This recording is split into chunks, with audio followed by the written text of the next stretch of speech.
All right. Hello, everyone. Welcome back to the EA Movement Podcast. Today we are joined by New York Times bestselling author AJ Hartley. His catalog of work spans over 40 publications. He's a Shakespeare professor and baby metal fanatic. Alongside Tom DeLonge and To the Stars, he's written popular series such as Secret Machines and Cathedrals of Glass. His new novel, Trinity, is set for release on June 11th. AJ, welcome to the AVA Movie Podcast. Thank you for joining. Thanks, man. Appreciate it. Yeah. Let's kind of looking forward to this one in particular. It's pretty rare with social media these days that we actually get to meet each other out in the wild. So we've had the pleasure of enjoying a few pints at the pub. So I appreciate that, and really looking forward to some of the conversations that we have during this podcast. So. Yeah. I was trying to think when that was. It was like a little over a year ago. Yep. For a little bit, you're out for some conference or other. So yeah, appreciate it. Nice getting to know you. So a lot of fans know, but for some of these new fans, of course, we have a lot of you like fans these days. Can you tell us a little bit about your relationship with To the Stars and just kind of like a quick summary of how you and Tom got connected? I assume, Tom comes up to you and says, "Hey, I have all this top secret information. I want to get that out. And guess what? I want you to write it." Just a typical Tuesday for you, right? I mean, it actually, that's not far from the truth in some ways. And it's funny. We were texting back and forth, Tom and I, a few weeks ago, and I had, for some reason, I had to go back and check something in email, and I texted him, and I was like, "You realize we've been working together for in September, it'll be 10 years. And he was like, "What?"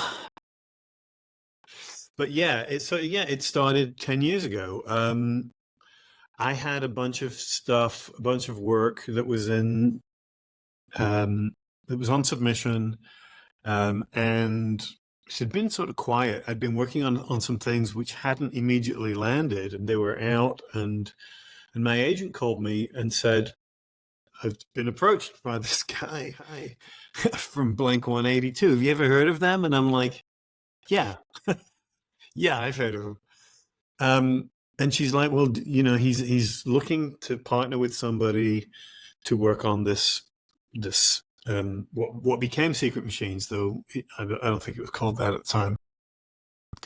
She said, "Do you want to be considered for the project?" And I said, literally at the time, I had nothing going on. Everything had been on, some stuff had been on submission for like a year in some cases.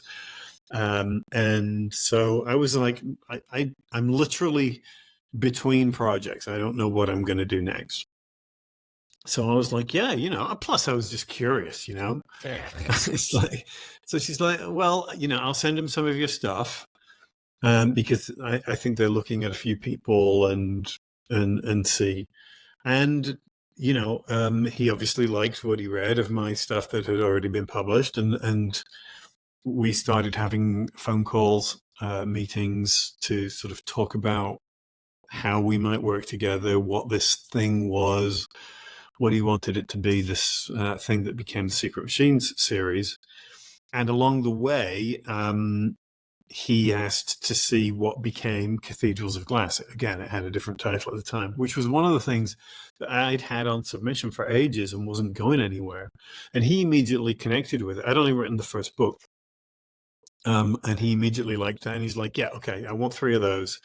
And I want to do these 3 Secret Machines books." And then some of the other stuff, I think I've said this in other interviews, some of the other stuff that I had on submission also landed and turned into trilogies. So I went from having nothing under contract to having like 9 books under contract in a really, really short space of time, which was great, but sort of terrifying. And one of them was the Secret Machines thing.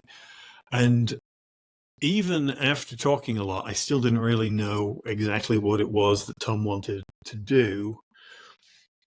He's, super enthusiastic and smart, but the project sounded huge, and every time I tried to sort of nail down what the story was as he imagined it, it seemed to get bigger. And I would say, so, where is it set? And he's like, everywhere. And I'm like, okay. And I'm like, when is it set? And he's like, all periods. And I was like, okay, I don't know what this is exactly. And I knew the focus was going to be on UAPs, UFOs, and the phenomena surrounding all that stuff. And sort of an X-Files-y kind of vibe to it.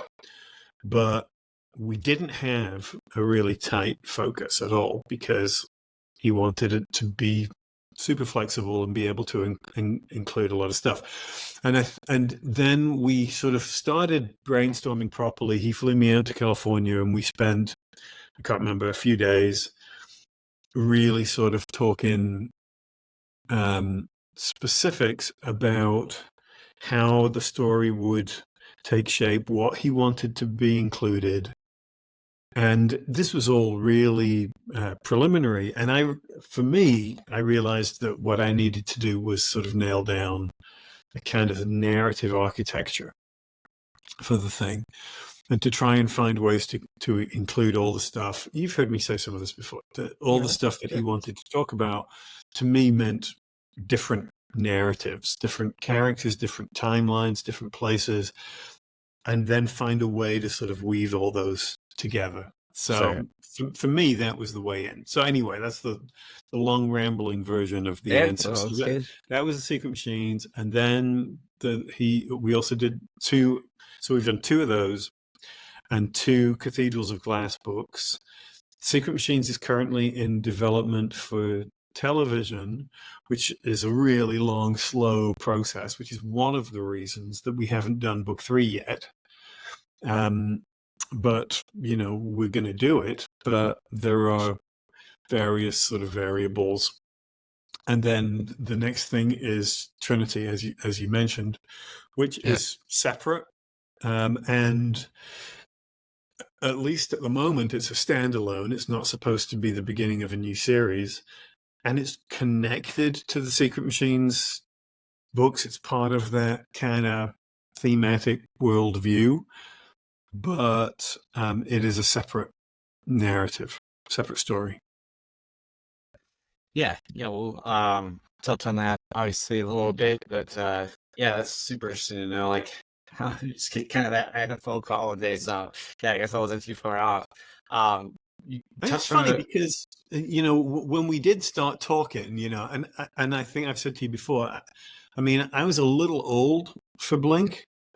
Yeah. I mean, I was a big music head, but by the time Blink were hitting it, I was in that sort of phase where I was still listening to new music, but I wasn't a kid, Sure.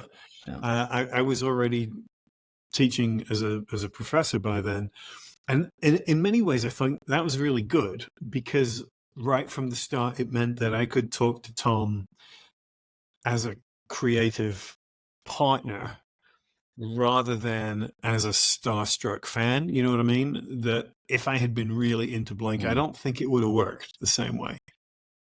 Because for a collaboration to work, you got to be able to sort of stand on your own 2 feet and argue for what you think you're there for. I mean, Tom wanted a writer to work with because he's not a writer.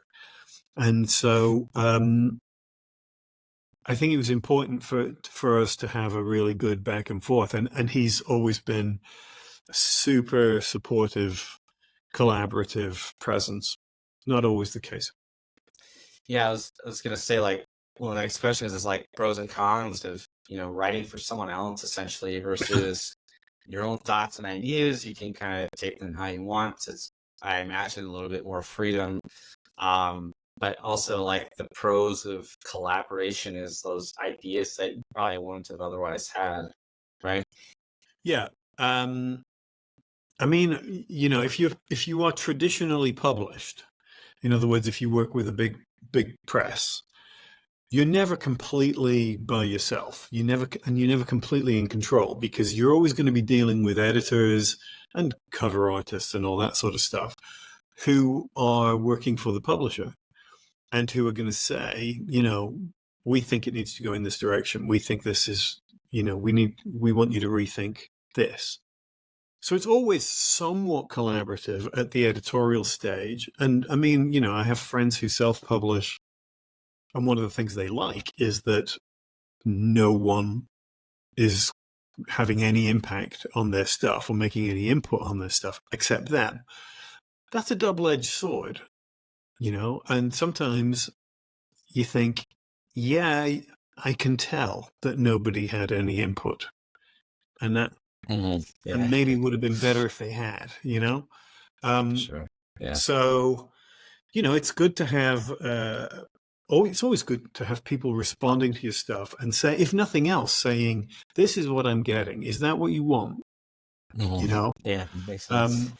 But obviously working with Tom, he comes in with a lot of big picture ideas. He thinks very visually. So even if we're strictly talking about a book, and obviously when Secret Machines first came out, we were simply talking about a book. We weren't talking about TV shows and movies. He may have had them in the back of his head, but I think he thinks in those terms anyway. He has a very sort of cinematic imagination, so certain scenes immediately strike him for the sort of pictorial impression, Sure. So he comes in with stuff like that. He comes in with big conceptual stuff, and he comes in with certain kind of specific visuals. And part of my job is to then turn those things into a coherent narrative and to find, the stuff that I care about, which is mostly character stuff, writing people who I find compelling and interesting and relatable in certain respects, and using them to sort of thread through this sort of larger landscape of ideas and issues and so on, Makes sense. Yeah. So kind of talk about the Trinity a little bit. That's the new one that's coming out June 11th. So what can you tell us about it? You touched on it a little bit, general tone of the book and kind of how it stands apart from the others. Like, is it in the same realm of Secret Machines and the fact that you had some kind of pieces that you're trying to get out to the public a little bit, or is this more strictly just a fictional kind of piece, would you say? I mean, there are so I'm the storyteller primarily, so my focus is always on the story. I think people at To the Stars, Tom included, are interested in. I mean, there's a reason that the title of the book is Trinity, and it's the name of a fictional town in Nevada. And the story's set in 1962 during a series of atomic tests, nuclear bomb tests. And the idea is that one of these tests brings something down. So as I say, this is a strictly fictional narrative, but as a lot of people involved in sort of ufology and the phenomenon, larger conversation will say that these kind of things are growing out of events that they believe have actually happened, where nuclear tests have had impact on other things, and that the nuclear tests themselves have attracted attention from elsewhere. So I mean, so it's a self-contained story, and in this case, the core story idea, Tom worked with me in terms of developing in much more specific terms than usual. Usually he sort of throws me a few sort of general ideas and I run with it, including something that we're doing now. But in this case, he had a much more sort of polished idea as to exactly what he wanted the story to do. And it follows a group of sort of high school kids, in '62, and he wanted a real sort of American Graffiti type vibe. I don't know if you know that movie, with the sort of car culture and this sense of when he came to me to talk to me about it, he's like, I really want to sort of develop these characters and develop a sense of this particular moment in American history, this sense of being on the edge of the space race and the sort of all the shift at the end of the Second World War, this sort of movement away from an old world as America sort of took its place on the global stage and was looking forward to the sort of, Jetsons version of the future, where's my flying car, right? That sense of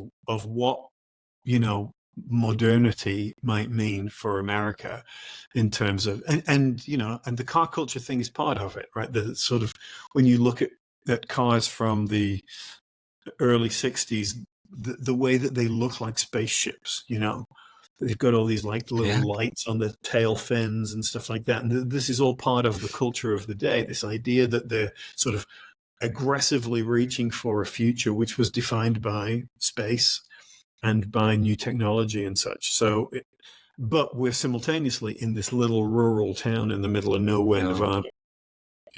It kind of, like, the little bit I know about it, like just from reading some of the descriptions online and things like that, is it almost kind of reminds me of like Stand By Me, the movie, which is also based on a novel, kind of like a coming of age, but also kind of getting into some pretty serious stuff that they may not otherwise have been. But I feel like he kind of comes at that angle quite, like even Monsters of California was kind of similar. Like it's about being a kid, about growing up, but also kind of peppering in very real life adult situations.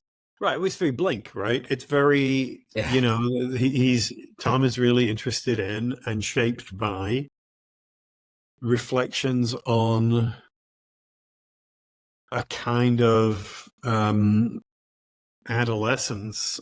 And I mean, I write a lot of YA, and one of the things that has always fascinated me about YA is that whatever else the story is about, it's ultimately about people trying to figure out what kind of adults they're going to be.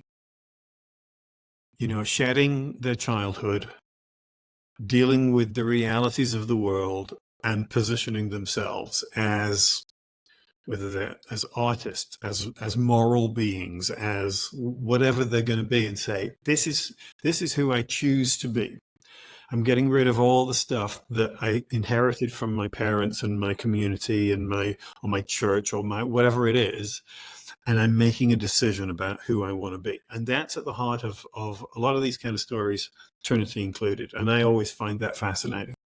Yeah, that's a great correlation between that and Blake. I hadn't really thought about that before, but but you know what I mean, right? Writing style are very similar to his music. Yeah, it's like kind of fun, but also if you listen to those lyrics, there's some pretty deep stuff in there that kids and teenagers have to grapple as they grow up. So, yeah, great point.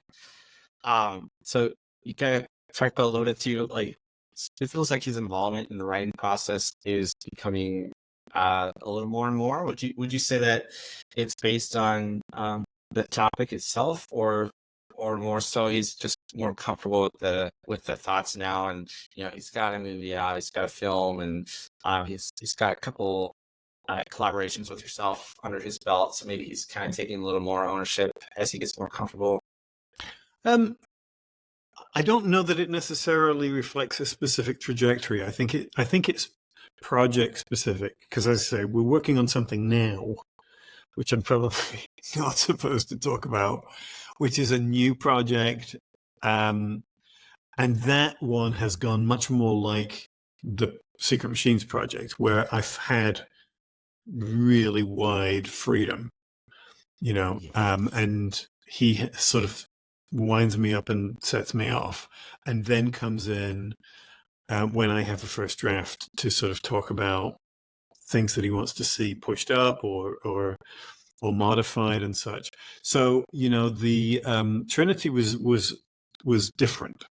And I think it was something that he had already been thinking about and talking to people, to other, collaborators at To the Stars about, and possibly viewing right from the outset as a possible movie project. And sort of therefore, and sketching out a very clear sense of the shape of the story, and even like who the characters were, and how the story would unfold. And I was not privy to all that in advance. I was. I only found out about it when he started sort of talking to me about actually writing the book. But yeah, he gave me a lot more for this. Then and basically said, expand it, make it feel real. And then there were other things that I developed and changed some. I changed some of the character stuff, and a few other, things along the way. But there was much more of the story in place. And partly also, unlike Secret Machines, which is a huge, sprawling, whatever it is, 600-700 page book, each one. Whatever that is. Doing all kinds of stuff. Right. This is much more like a conventional novel. I can't remember what it comes in at. It's maybe 90,000 words, something like that. And so, it's much more like a regular novel. So the story is comparatively simple. And instead of having lots of subplots and lots of sort of tangential things and parallel narratives, it's not doing that. It's a much more clear, straightforward. I'm really interested to see how people respond to it and how it performs, because I think some people probably find the sheer size of the Secret Machines books kind of daunting. And I've heard people say, "Oh, there's too much going on. I found it hard to follow." I mean, okay, whatever. But nobody's going to say that about this. Okay, cool, interesting. So you kind of mentioned about when you first met him, and it kind of use this rock star of it. Is it any like adjustment period since you kind of became immersed in like the Tom DeLonge fandom as a writer, like even this kind of stuff? And like, I know you're kind of on some of those fan pages, and you're very accessible to everyone, which is great. Did that kind of take a little bit like, oh wow, this is, I'm going to have to maybe approach things a little differently, rather than, before you're just kind of your own runner doing your own thing, to kind of get exposed to all these like questions. And I think in general, Tom's fans are a little unique in the sense that they're very passionate about anything he's trying to do and want to know like, what's it going to be? What's going to be? Was that kind of a adjustment period for you as a writer? Yeah. I mean, for the most part, most writers are not celebrities, I mean, very, very few. And if you think about it, how many novelists would you recognize in the street? Not many. It's like saying how many screenwriters. You'd recognize all the actors who are mostly just saying stuff that somebody else told them to say, but you don't recognize any of the screenwriters. Sure. You wouldn't even know their names in most cases. I mean, the number of, and even as a novelist, the number of writers I would recognize in the streets probably pretty small, unless they were friends, people I already knew. But there are not many, because there might be a picture on the book or something. But when you're in a book, you're not thinking about the person who wrote it. Their face is not in your mind. Hopefully, you're in the story and in with the characters and so on. So, that kind of fame is not something that writers have. So on the rare occasions when somebody will recognize me, like without any kind of warning, it's because of Tom. And so there's a kind of weird. I mean, it's funny because people are like, "Oh wow, you're like a rock star yourself," and I'm like, "Yeah, except I'm really not." And I'm sort of tangential to Tom, and it's Tom's presence and Tom's history as a musician and Tom's charisma that people connect to, and I become a kind of and Yeah. and something that's sort of glommed on Sure. a peripheral part of him that So yeah, it's a very different kind of experience that has changed. As I say, we've been working together for 10 years, and it has changed my life as a writer. And we have a number of projects that are sort of in development at the moment, including Secret Machines, which, if any of these things actually become TV shows or movies or whatever, that's a massive leap for a writer. Most Sure. novelists never get anywhere near that, Cool. and so, I'm grateful to Tom because, without him, none of this would have happened. None of that would have Yeah. worked. And I feel very fortunate that by chance, we were able to connect and have had a really good working relationship since. And, yeah, it's nice to get a call out at a Blink show or whatever, For sure. So, yeah, I mean, I think I said that I made a little video when he dedicated Aliens Exist to me on the Blink tour when they were in Charlotte, and it's like for a split second you're like, this is what it's like to be a rock star. Yeah. That's me. That's me. And then you go back to being just Joe Schmo, some schmuck that nobody's heard of. Yeah, and I think even more so now, like, I was gonna ask too, you've been together 10 years, I think. That was prior to any of this Blink reunion and all that. So I think even more so now, have you seen any changes as far as like, um once he went back to Blink, he's playing these, 95,000 people shows, and even as like Angels and Airwaves fans, I think we all were kind of like, oh yeah, that's right. He is this like global, massive rock star. But from what I could tell, he's pretty much the same guy, whether he's playing a 2,000 people show with Angels or a 90,000 show out in Brazil or something. Yeah, I mean, that's been my impression. We haven't spent a lot of time together in person since he was on tour. I mean, I met him when they were playing locally. We went backstage and hung out for a while.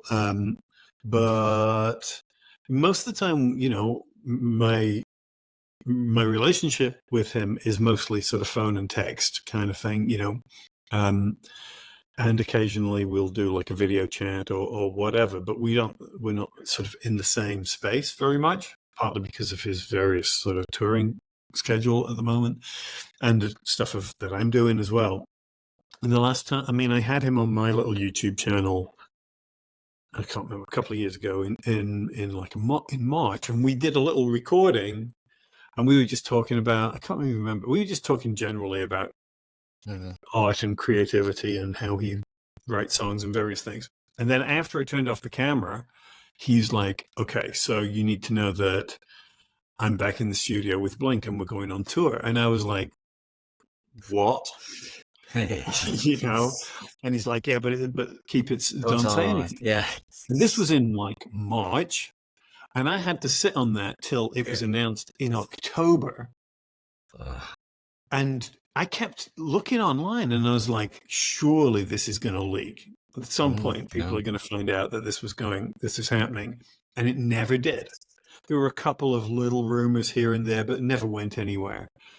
And then they they announced the tour, and the tickets sold out in no time, and they had to add dates and all that sort of stuff. So, a part of me, I didn't see that coming, and I didn't know what the sort of scale of it was going to be. I don't think they knew what the scale of it was going to be, until it actually happened. I think a lot of the Two Stars fans and like there are some like hardcore Angels and Airwaves fans that much prefer that. So I think for some of those people, it's like, is this gonna totally derail? We'll never see Secret Machines end, and so I think we're all very happy that he's able to juggle both, and he's still making time for his other endeavors. Yeah, I don't know how he manages it, to be honest, but I know for a fact. I mean, and you look at the tour schedule, and he's like, okay, I got a month and a half off here, and I've got this time off here and this time off here. And I know for a fact that he's using that time really constructively, and that a lot of balls are in the air. So yeah, yeah. I mean, I've no idea what his musical plans are as far as Angels are concerned, but I wouldn't assume that it's going to be all blank from here on. Too much. Yeah, Hmm. for sure. So kind of getting back to you as a writer, one of the questions we have is like, what do you use for like inspiration while writing? Do you listen to certain music or watch films of maybe those genres, or is it maybe like reading other novels that might be in that same time frame? Or is there anything as a writer that you do to kind of immerse yourself in that environment? Um, I mean, you have to be really careful with going back to, especially other books, that are related, because it's really easy for them to start to bleed into your own work in ways that is either limiting or makes yours sort of either derivative or reactive in some ways. Well, this such a buddy wrote it this way, so I really don't want to do that. So, but that might not have been the choice that I would have made if I didn't know that some of this stuff was already out there. So, most of the time, if it's about period or location, then I usually find other ways to do research. I mean, I did go back to rewatching American Graffiti and things like that, but it was the kind of thing where you watch it and then say, okay, I remember this, I get the feel of it, and then you sort of put it aside. And one of the things that Tom and I talked about with regard to Trinity was the way that a lot of the sort of nostalgia stuff, because of course American Graffiti didn't come out in the 60s, it came out later as a kind of retrospective. And often that is sentimental. It's shaped specifically by the period in which the thing was made, rather than the period which it's made about. Do you know what I mean? Yeah. And I think that's sort of inevitable, but it means that sometimes the history's sketchy, And I was, when we first, outlined a version of the story, and it's like, this was a story, it was all white people. And I remember talking to a black friend of mine, and he's like, this is a myth. The idea that there was this sort of exclusively white populations in these areas and there were no black people at all. It's like, it really wasn't like this. It's just that they have sort of been effaced from the official record. So, Tom and I was like, let's rethink this. Let's do a little bit more research into who these people were and how that changes the communities. So things like that, I think, and maybe that it again is an instance of us sort of thinking 21st century ideas, and then rewriting the history accordingly. But, there's a sense in which that's always the case when you're doing any kind of historical project. You're always writing for people in your own period, So it's like if I put on a Shakespeare production, the 21st century audience is in many ways more important than the Elizabethan audience, because that's who I'm talking to, So I'm not interested in doing a kind of theatrical archaeology. I'm not interested in teaching people about what was. I'm interested in using something from the past to connect to an audience in the present. And if it doesn't connect to them in the present, then I don't know why I'm doing it. So I think, a version of that is always true. So, I'll do a lot of research into the period and the locations and things. And if I can, I'll go to these places and sort of, because, no amount of Google searching is going to tell you what a place smells like, Right. So, I'll do that, but then I'm also deliberately keeping an eye on the world in which I live, because that, in the end, is who I'm writing for. Yeah, makes sense. And then as far as like, if you already know, like you kind of mentioned Trinity might, or was like kind of likely to be either a movie or television, do you approach that writing differently, or is it just like, hey, I'm gonna write how I write, and then it's up to someone to take that and adapt it into a screenplay? That's a really good question, and a tricky one to answer, because movie people have a very particular way of thinking about story, about how narrative develops, and pacing and perspective and character representation and such. And much of that is really good and useful outside film, but I'm really a stickler for the idea that books and movies are different, and that part of what a book gives you is a kind of inner life, or access to the inner life of the character, which is really quite different from watching them in a movie. Sure. So especially in a situation where Tom comes in with a lot of action ideas and visuals and such, then I'm gonna use all that. But then I think part of my job, and this comes back to that collaboration working best when you're coming from different places rather than when you've got two people who are basically good at the same thing. But part of what I bring to the process, I think, is a sort of focus on language in terms of how the story gets told, and an interest in the kind of inner life of the characters and things like that.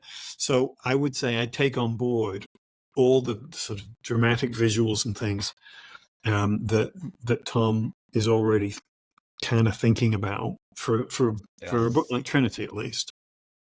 And then I'm not pushing against that, but then I think my job is to then deepen the subtextual stuff. So I think it's quite different. And if this was to become a film, maybe some of what I'm doing wouldn't get the same. I don't know. I don't know. It would be different. I mean, I think books and movies are fundamentally different things. They communicate in different ways. People sometimes talk about a movie being true to the book. There's no such animal. There is no such animal. A book communicates. It's just the words on the page and you as a reader, and you're filling in all the blanks that are triggered by the words. It's not like a movie that tells you what to look at and how to feel and how the music works. Totally different. Every shot from a movie contains thousands of choices made by somebody else. Yeah, that's a good way to put it. Speaking of screenplays, is that something you could see yourself dabbling in with To the Stars and those projects? I know like we had Stan Spry on a while back now. He mentioned there's like a dozen or so projects floating out there. Is without giving too much away, is that something that you've thought about or have been reached out to look into? I don't know. I mean, I have worked on screenplays. I'm doing one on my novel Hideki Smith at the moment, which is in its third draft. And I did work on one with Tom a while ago, a few years ago now. But the nature of the business in Hollywood is very much about they know who they know, and they know who and it's very much about relationship and track record and personal trust. And movie people don't trust novelists.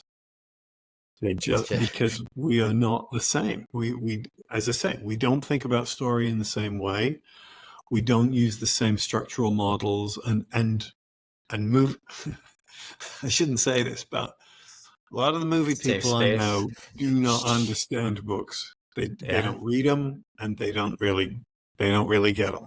Just trying you to know. sell tickets, right? Sell streams and So, I sell mean, seats. and that doesn't mean that I don't think that they're artists or creatives or anything like, but they have a very particular way of telling stories. And the first job when getting a book or a novelist to work in with film is to then force the story to turn into something else, which I totally get. You kind of have to, but for the most part, the novelist is not the person they're going to trust to do that. They're going to Gotcha. want to go, especially if you're dealing with big studios, they're going to go to the people who they have worked with before, because that's how the industry works. It's all about personal relationships and connections. Yeah. So, A lot of I have politics out always there. been a movie fan. From a kid, I've always been a movie fan. I've always been interested in developing in film and TV. Um, but, I'm a word guy primarily. So, we'll see. Yeah. All right.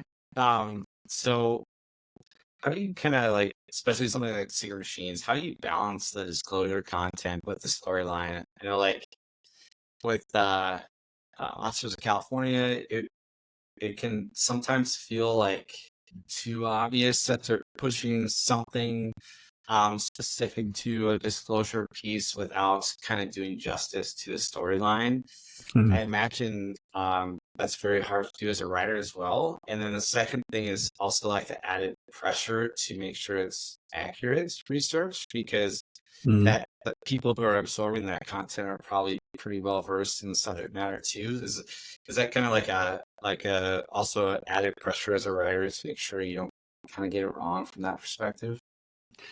Yeah, yeah. I think that the question of what it is to get something wrong is a tricky one, particularly in this kind of area where there's a lot of disagreement about what is right and what is wrong. It's not like, if I was writing a movie about Shakespeare, a biographical movie, I can't imagine anything worse. But if I was writing it, um, I would have pretty strong ideas about what I thought was right and what I thought was wrong.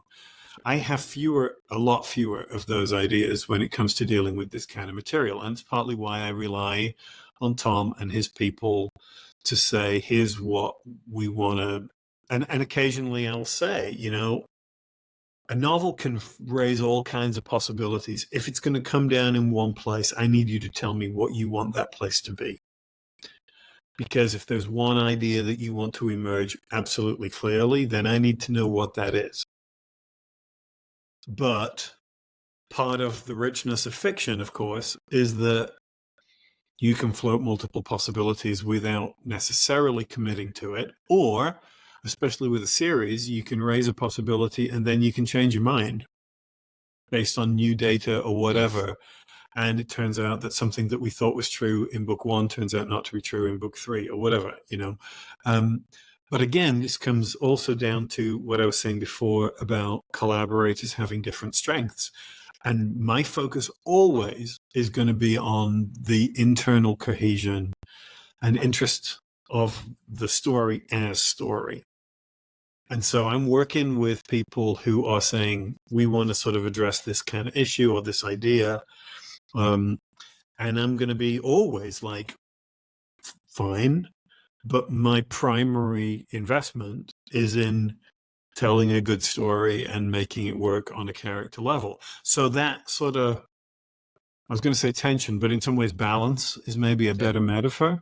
And, you know, I, if Tom comes and says, here's the thing, here's the idea that I really want to present, then obviously that I'm going to work that in, but I'm going to make it part of a story that works as a story. So I would say, hopefully the books do work as books, hopefully all of them, including Trinity. But I think if they do, in part, it's because the quote unquote truth that is being presented is always kind of subtextual. It's always, it's like if the purpose of a novel is to say, here is the truth, clear and unvarnished, here's the idea. Then it's not a novel. Yeah. Then make a Textbook. documentary or Yeah. write a nonfiction book and just say it. If that's your sole purpose, then that's what you should do, Yeah. right? Good point. And that is not my area of focus. Sure. Yeah. So I noticed in his Tom's forward for Secret Machine, he wrote that forward for it. He describes you as an open-minded skeptic. I also read that you spent some time in your younger years exploring priesthood. So that raises a question: how have you, if at all, processed how what you To the Stars are doing? Um, to kind of help break down the barriers between science and religion, and so now we're like the Pope is even saying, you know, yeah, there's probably something out there. We can't really say no anymore. Do you look at that as that much of a macro spectrum to say we're doing things that are altering the way like these worldwide entities are thinking about other life forms? I mean, I don't think of it as being this is something we're doing, or certainly I don't think of it as something I'm doing. I think we're part of a larger conversation, you know, that is global, and I think in many ways the Catholic Church has always been more pro science than people realize. At least the relatively modern Catholic Church has no problem, for example, with evolution and things like that, in ways that a lot of Christian churches some Christian churches continue to struggle with. But so it doesn't surprise me that the Pope, has made those kind of remarks. It's not something that I am sort of actively engaged in or think about. But I do think that I was interviewed a little while ago on a podcast on one of the sort of UFO podcast things, in which people said, "Oh, well, these books have been instrumental in raising the level of the conversation or making the conversation more visible in this country." And some people have said, "Oh, it's part of the thing that led to the congressional hearings and stuff." I don't think of them in those terms. I don't even really know that that's true. I suppose it's a part of these books are contributing factors in a larger zeitgeist, in a larger sort of cultural shift or a movement away from the idea that anybody who talks about UFOs must be lunatic, which was a sort of popular position for a very, very long time. And so I think, if we're contributing to that, then that's good. And if we're contributing in an open-minded and skeptical fashion to that discussion, then that is also good. And if that means, disclosure of good information so that we can look at it and say, what do we think is real? What is going on here? And be able to be genuinely open-minded and genuinely critical, pro and con, and look at details and say, this is good evidence, this is not good evidence.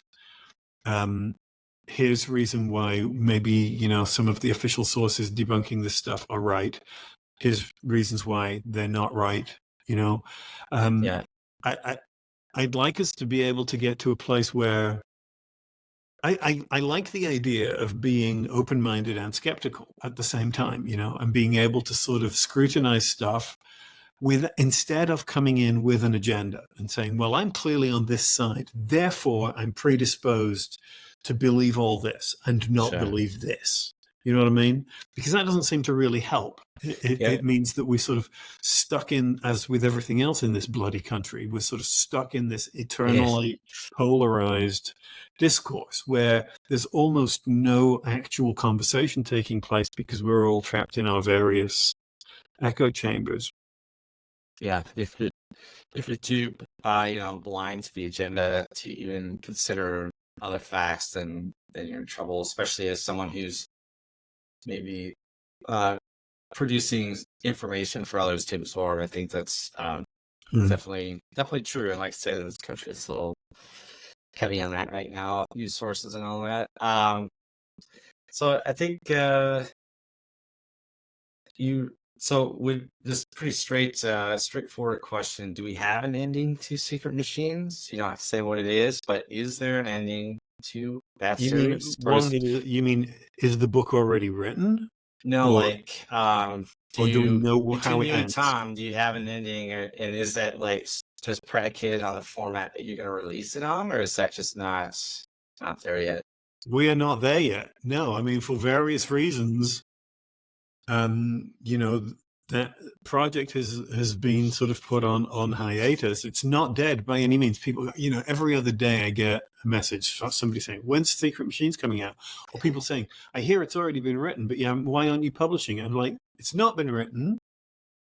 I don't know where people get this information, but no, it has not been written. And there's a lot going on, and some of it is scheduling stuff and Tom's busyness and my busyness, but there are other factors involved. I think I don't even know all of them. When we're ready, Tom will talk to me more about it when we're ready to proceed. The TV stuff is a factor. I know it is, in terms of shaping, but also I think the nature of those sort of the ongoing controversy over the various hearings and the response to it and the disclosure stuff. And I think that one of the issues is this is a trilogy. We said that from the outset. It was contracted as a trilogy. And, before I was saying you can float an idea in book one and then take it back. Or change it, modify it in book 3. You can't do that in book 3. Yeah. In book 3, you got to know exactly what you think.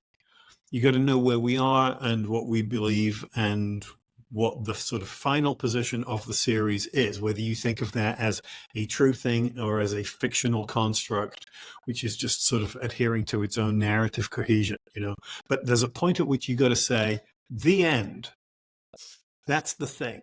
And I think one of the concerns that has delayed the series is that there's a certain amount of we're not sure yet. Yeah, no, that's fair.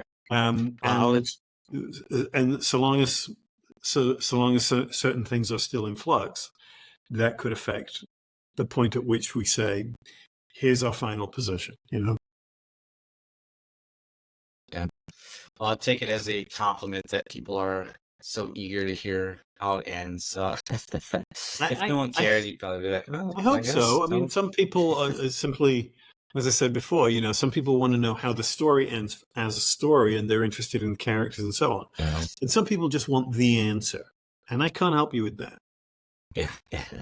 Well, yeah, we'll end on this. So you recently wrote on your Facebook page that being a writer is often a tough, lonely business, and it's easy to feel like no one values what you do. Given that, do you have any advice for new or struggling writers out there that are maybe feeling that way? I also saw that you wrote like 8 novels over 20 years or something like that before you even got published. I know you've had a lot of advice on your Instagram and all that, but like, what would you say to other writers out there now who are just not breaking through? I mean, the thing is, of course, the industry has changed completely. When I wrote those 8 novels and couldn't get published, nobody would do that now because they would publish them themselves, And in those days, because this was over 20 years ago, there was no self-publishing industry. There was vanity press, which means that you pay somebody to print your book and then they sit in your garage for the rest of your life, and was considered a sort of sign of failure. And there's a reason they were called vanity presses, right? But, for me, in retrospect, that first 20 years of my writing career was apprenticeship, was me learning the craft and learning. Now, of course, I can look at it that way because then I got published and I've subsequently done whatever it is, 26 novels and things like that. But that would be a lot harder to do if I couldn't think of it in those terms if I hadn't then been published. But as I say, you wouldn't do that now, Yeah. Yeah, makes sense. My dog is being quieted today. Sorry. Okay. So, I mean, if you're a young or new writer when you say trying to break out, I mean, I think part of the question always is setting the parameters of your own success. That self-publishing is a comparatively easy, comparatively cheap option. For most people, it's not an option that finishes up making. Most people don't break out, period, in any form. But if you have work that is done and that you're happy with, that you're proud of, and you can share it in some form and get people interested in it, that is always going to work for you. My relationship with Tom, I said, before that I feel very lucky, I feel very fortunate, and I have these things that, may turn into TV and movies and blah, blah, blah, some of which have come from working with Tom. But Tom's interest in me initially was about books that I had published before, books that I had stopped thinking about. They come out, they sell for a while, and then people stop paying attention to them. So, you never know when the thing that you published is going to have some sort of payoff. And it could be decades later. I mean, if Secret Machines gets made, and we're optimistic that it is, but it has to get fully financed and all the rest of it, it'll have been 10 years since that book came out. And it's something that I had sort of stopped thinking about as a real possibility a long time ago. I have Steeplejack series that is currently in development. If that comes out, likewise, it will have been a decade since I wrote those books, So it's weird because you just never know. But I mean, what I would say to writers is keep doing it, figure out what it is that you like and do that a lot. Figure out the kind of stories that you're good at, or the kind of stories that you're interested in, the kind of stories you want to read, and get good at your craft. Learn the ropes, read everything, and write as much as you realistically can. And, I still think that there is enough life in the traditional publishing industry that I would say, maybe submit things to agents and editors and see if you get anywhere. But if you don't, then self-publishing might be a very real option. And as I say, I know plenty of people who make a very good living self-publishing. You just the difficulty with it is that you have to be your own marketer as well as your own writer. You've got to find, and there's so much stuff out there, millions and millions of books. So the difficulty becomes, first is writing the book. The next difficulty is getting seen, getting noticed. And that's in some ways harder because you can't control it. Yes, well, that's great advice for everyone out there, whether I guess writing or whatever you're trying to do, really. So, yeah, I really appreciate this, AJ. Thank you so much for joining. Sure. I always tell people, you were like my first actual interview when I started doing the To the Stars page, however many years ago, and you've always been super accessible to the fans and answer a lot of questions. And we know it's try not to like you too much, so. Definitely appreciate this, and for everyone watching, definitely go check out Trinity, coming out June 11th. It's not like there's some pre-orders right now, some signed copies that you could have pre-ordered, and I'm sure we'll see more to come. If you follow AJ's social media, you'll see probably a lot about that and where to get that. So thank you so much again for joining, and we really appreciate it. Great talk. Thanks, we appreciate it. All right, thanks, AJ. Bye.